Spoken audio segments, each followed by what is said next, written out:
Pro-Culina's പുതിയൊരു വീഡിയോയിലേക്ക് എല്ലാവർക്കും സ്വാഗതം. ഇന്ന് നമ്മൾ ചെയ്തെടുക്കാൻ പോകുന്ന മലയാളികളുടെ ഫേവറേറ്റ് ബ്രേക്ക്ഫാസ്റ്റ് മെനുവിൽ ഒന്നായ ദോശയാണ്. ദോശ എന്ന് പറയുമ്പോൾ ആസ് യൂഷ്വൽ നമ്മൾ എല്ലാവരും ദോശ ഉണ്ടാക്കുന്ന ആൾക്കാരാണ് നമ്മുടെ ബ്രേക്ക്ഫാസ്റ്റിന്. പക്ഷേ ഇന്നത്തെ ദോശയ്ക്ക് ഒരു പ്രത്യേകതയുണ്ട്. അത് നമ്മൾ ഗോതമ്പ് നുറുക്ക് വെച്ചുണ്ടാക്കുന്ന ഒരു ദോശ. ഇപ്പം എനിക്ക് തോന്നുന്നു എല്ലാവരുടെയും കയ്യിൽ ഇഷ്ടംപോലെയുള്ള ഒന്നാണ് ഗോതമ്പ് നുറുക്ക്. കാരണം നമ്മളുടെ ഇപ്പോഴത്തെ സിറ്റുവേഷൻസ് നമുക്ക് ഗോതമ്പ് നുറുക്കൊക്കെ ഇഷ്ടംപോലെ കിട്ടിയിട്ടുണ്ട്. അത് നമ്മൾ ആകെ കഞ്ഞി വെക്കും, ഒന്നല്ലെങ്കിൽ ഉപ്പുമാവ് ഉണ്ടാക്കും. അതാണ് യൂഷ്വലി നമ്മൾ മലയാളികളുടെ ഒരു ശീലം. അപ്പോൾ അതിനകത്തുനിന്ന് വ്യത്യസ്തമായിട്ട് ഒരു ദോശ ഗോതമ്പ് നുറുക്ക് വെച്ചിട്ടുള്ള വളരെ ക്രിപ്സി ആയിട്ടുള്ള ടേസ്റ്റി ആയിട്ടുള്ള ഹെൽത്തി ആയിട്ടുള്ള ഒരു ദോശ. അതെങ്ങനെയാണ് ഉണ്ടാക്കുന്നത് ഞാൻ നിങ്ങളെ കാണിച്ചു തരുന്നത്. അതിൻ്റെ കൂടെ കറക്റ്റ് കോമ്പിനേഷൻ ഒരു ചുമന്ന ചമ്മന്തി എന്ന് പറയുമ്പോൾ ചെറിയ ഉള്ളിയും മുളകൊക്കെ വെച്ചിട്ടുള്ള ഒരു സ്പൈസി ആയിട്ടുള്ള ടേസ്റ്റി ആയിട്ടുള്ള ഒരു ചമ്മന്തി. ഇത് രണ്ടുമാണ് ഞാൻ നിങ്ങളെ കാണിച്ചു തരാൻ ഇന്ന് പോകുന്നത്. അപ്പോൾ നമുക്ക് ഇന്നുണ്ടാക്കാം നല്ല ക്രിപ്സി ആയിട്ടുള്ള ടേസ്റ്റി ആയിട്ടുള്ള വളരെ ഹെൽത്തി ആയിട്ടുള്ള ഗോതമ്പ് നുറുക്ക് വിത്ത് നല്ല സ്പൈസി ആയിട്ടുള്ള റെഡ് ചട്നി. പോകാം വീഡിയോയിലേക്ക്. നുറുക്ക് ഗോതമ്പ് ദോശ ഉണ്ടാക്കാനായിട്ട് നമ്മൾ ആദ്യം ഒരു കപ്പ് ഇതുപോലത്തെ ഒരു കപ്പ് ഇത് റേഷൻ കടയിൽ നിന്ന് കിട്ടിയ നുറുക്ക് ഗോതമ്പാണ് കേട്ടോ. നമ്മൾ എല്ലാവരുടെ കയ്യിലും ഇതുപോലത്തെ നുറുക്ക് ഗോതമ്പ് ഉണ്ടായിരിക്കും.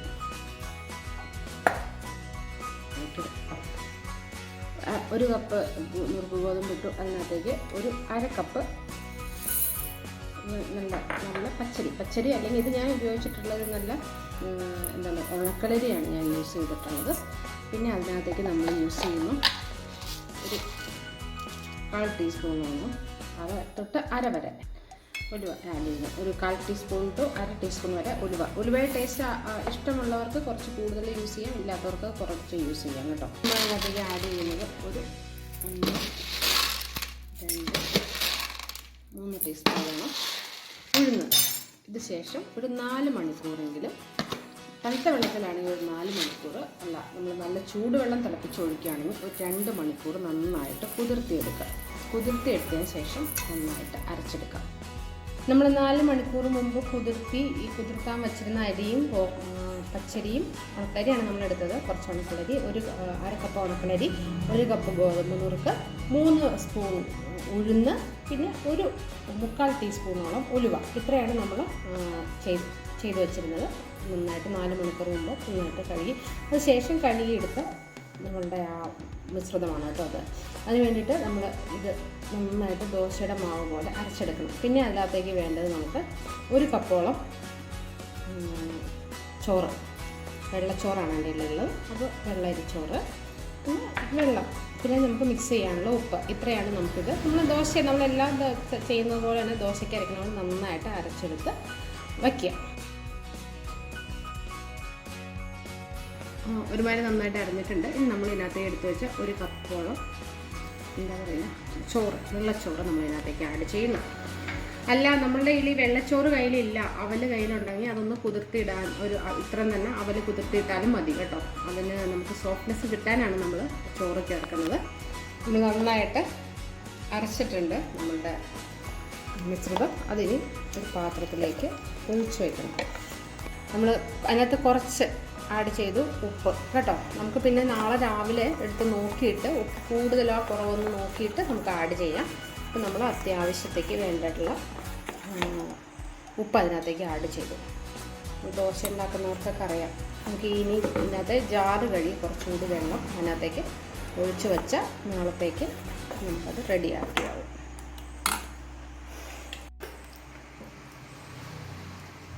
നമ്മുടെ മിക്സി ജാറ് കഴുകിയ വെള്ളമാണ് കേട്ടോ. അതും കൂടെ ഇതിനകത്തേക്ക് ആഡ് ചെയ്തു. അതുകൊണ്ട് കൈ കൊണ്ട് നന്നായിട്ടൊന്ന് മിക്സ് ചെയ്യുക, കാരണം പുളിക്കണത്.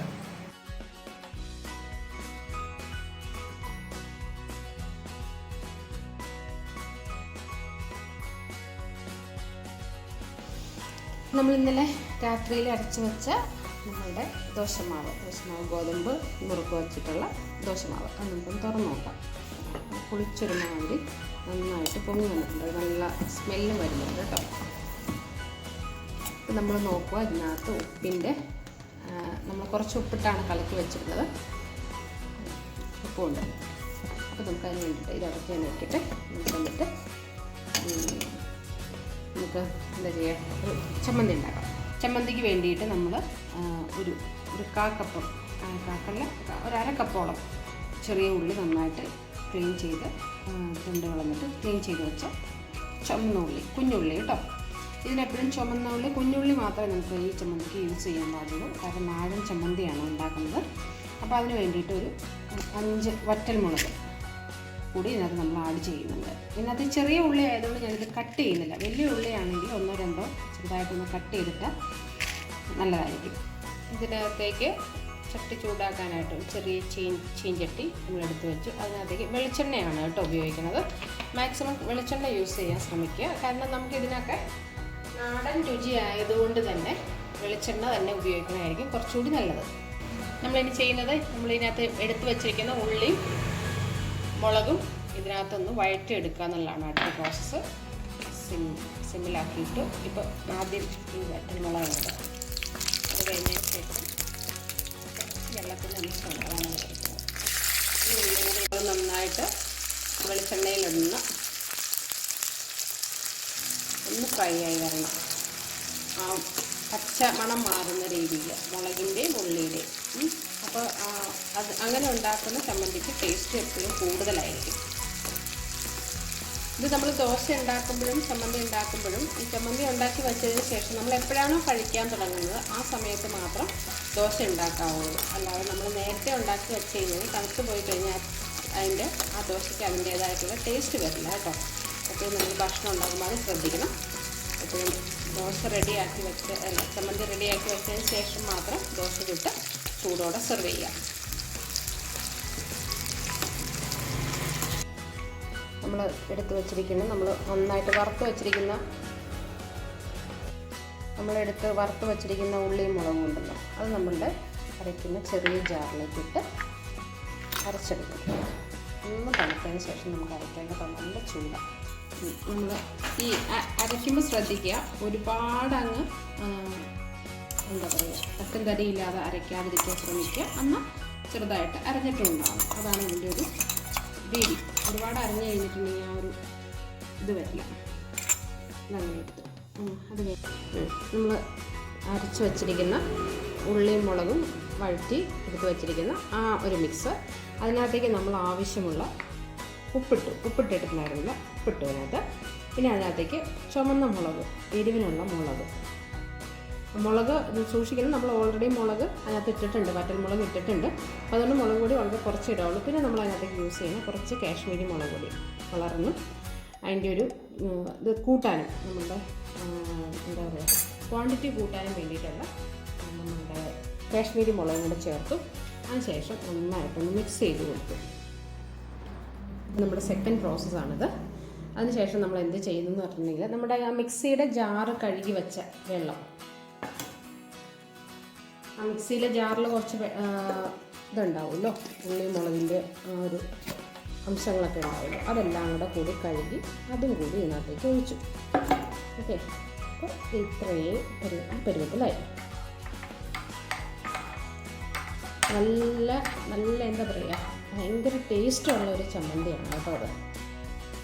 ദോശയ്ക്കും ഇഡ്ഡലിക്കും ഒക്കെ നല്ല ടേസ്റ്റുള്ള ഒരു ചമ്മന്തിയാണ്. നമ്മുടെ എടുത്തു വച്ചിരിക്കുന്ന ചട്ടി ഒന്നുകൂടി ചൂടാക്കി കഴിഞ്ഞിട്ട് നന്നായിട്ട് ചൂടായി കഴിയുമ്പോൾ നമ്മൾ എന്ത് ചെയ്യുന്നത് വെച്ചാൽ, നമ്മൾ ആദ്യം ഉണ്ടാക്കി വെച്ചിരിക്കുന്ന ഈ ചമ്മന്തി, നമ്മൾ മിക്സിയിൽ അരച്ച് വെച്ചിരിക്കുന്ന ചമ്മന്തി, ഇത് നമ്മൾ ഈ ചൂട് ഇതിനകത്തേക്ക് ഇടുന്നു. ഓൾറെഡി നമ്മൾ വറുത്തതാണ് ഉള്ളിയും മുളകും, പക്ഷേ നമ്മളിതൊന്നുകൂടി വറുത്ത് അതിൻ്റെ ഒരു ടേസ്റ്റ് ശരിക്കും കൂട്ടാൻ പാകത്തിന് നമ്മൾ കുറച്ചുകൂടി ഒന്ന് ഫ്രൈ ചെയ്തെടുക്കും.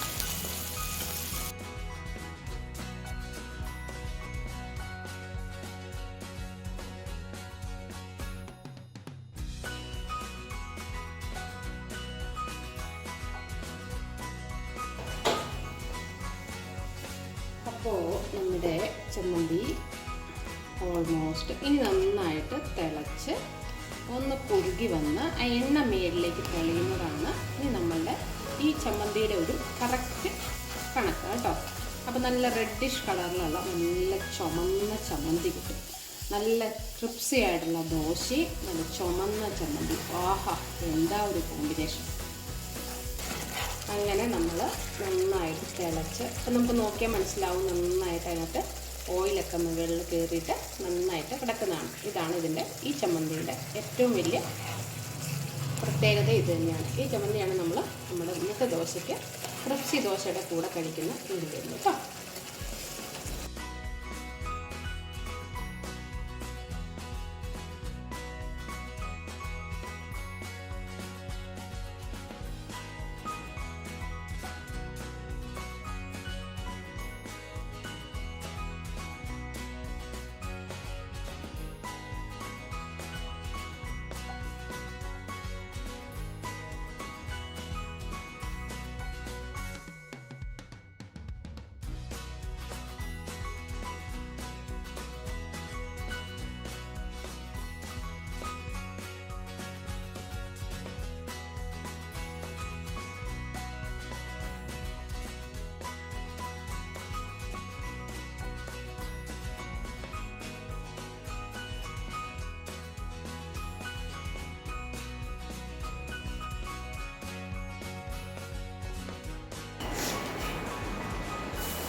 എൻ്റെ പ്രേമിൻ്റെ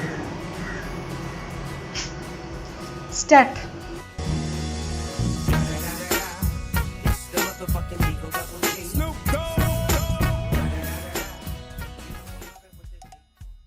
ക്രിസ്പി ആയിട്ടുള്ള ദോശയും മുളക് ചമ്മന്തി ഭയങ്കര കോമ്പിനേഷനാണ്.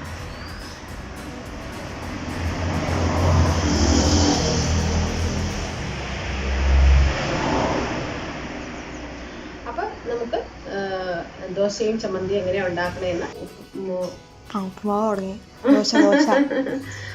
നല്ല അപ്പം നമുക്ക് ഉണ്ടാക്കാം വളരെ ടേസ്റ്റി ആയിട്ടുള്ള ഹെൽത്തി ആയിട്ടുള്ള